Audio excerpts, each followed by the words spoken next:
X-Men and Storm fans rejoice because for the first time ever in any animated series, we're getting one of the most important, one of the most foundational, one of the most pivotal Storm story arcs ever. And real Storm fans know what I'm talking about. We're talking about LifeDeath. For those who don't know, X-Men the Animated Series and X-Men 97 take popular storylines from the 80s and give them a nice 90s makeover with the cast and characters we all love. And if they do this right, if they do LifeDeath Part 1 and Part 2 right, if they do this storyline right, you will find out with a masterclass why everyone loves Mohawk Punk Storm from the 80s. This story arc, I'm telling you, really showcases so many... This arc really shows Storm at her lowest point becoming stronger than ever. And by the time she gets her powers back, baby, that character is not the same character. You cannot have Storm of today's comics without this arc. You cannot have Al Ewing's Storm, Queen of Krakoa, or I mean Brotherhood of Krakoa Storm, without 80s Storm. There is a reason why so many writers keep revisiting this Storm. There is a reason why so many heroes and other writers have snatched this same story arc where characters get depowered and we get to see who they really are. Let me get into this video so you know what I'm talking about. So, time of recording, we are on the second episode of X-Men 97, and in that episode, Storm gets hit by a bullet that depowers her and strips her of her mutant abilities permanently. And in the comics, it's actually Rogue she's protecting instead of the show, which is Magneto, but it's totally fine because they're trying to tell so many stories at the same time. They gotta make it make sense, give it a little bit of a remix to keep things fresh. But in the comics, this sends Storm into a depression. You have to remember, her entire life, she's been an Omega level mutant. She has been a goddess. She has been one of the most powerful X-Men ever. So her losing her powers and her mutant identity just strips her of almost everything she knows. So at this moment, Storm has to find out who she is when she is not Storm, Mistress of the Elements. She's just a regular person.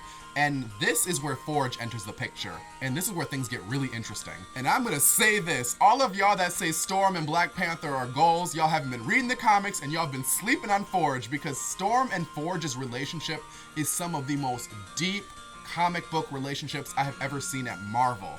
Not in all comics, but at Marvel.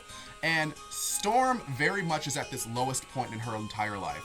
I will say this is her lowest point in all comics. And Forge enters, and he's missing a leg, and he really teaches her the value of saying, hey, you can miss a part of yourself, a component of yourself, or what have you, and still be a strong, capable person that does better than ever. And he really teaches her that, and they both have so much to learn from each other.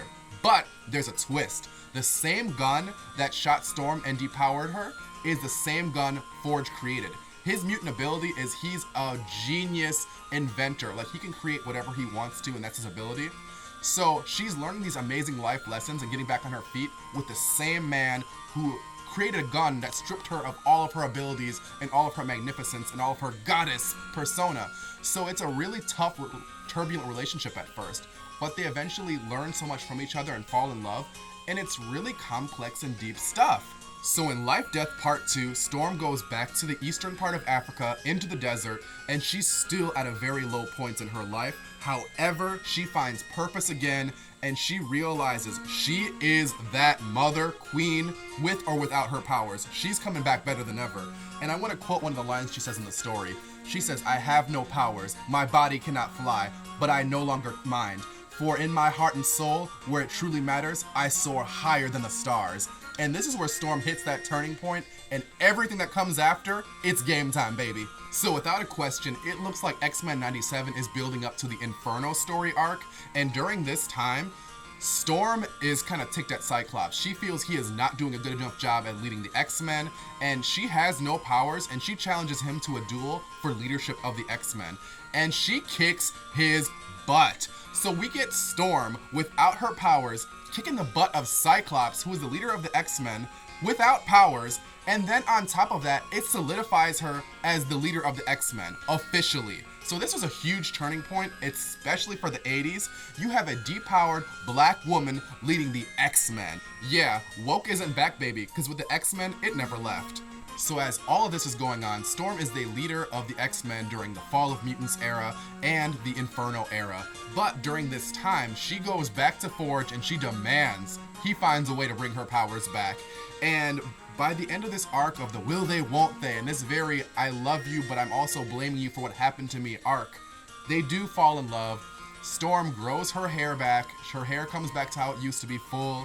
But she realizes that part of her with the mohawk, that rebel, that person that was at their lowest, and the goddess with all the full hair, they're both very symbolic of both parts of her. And just like Yuna in Final Fantasy X and Final Fantasy X-2, both aspects, both extremes are what really make this character shine and withstand the test of time. And it's okay if you love Goddess Storm or Queen Storm or Punk Storm, but I think all Storm fans gotta realize all of these things make Storm who she is, and the best Storm story arcs are the ones that showcase all sides of her. And I also want to drive this point home with black characters too. It is so significant and meaningful when black characters can be multifaceted and we're not just one thing. And I think with characters like Storm particularly, it's so important for legacy characters to be shown one particular way.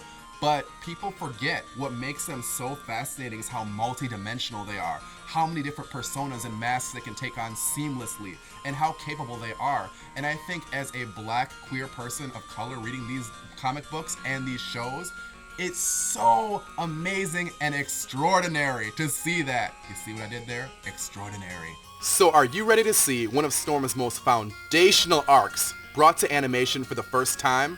Let me know in the comment section below. And while you're at it, hit that like button.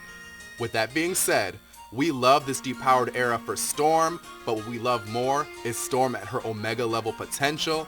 So after this arc is done and she's gone through all that character growth, I want to see her at Omega level power from here on out. Give me Al Ewing's Storm from X-Men Red or from Sword.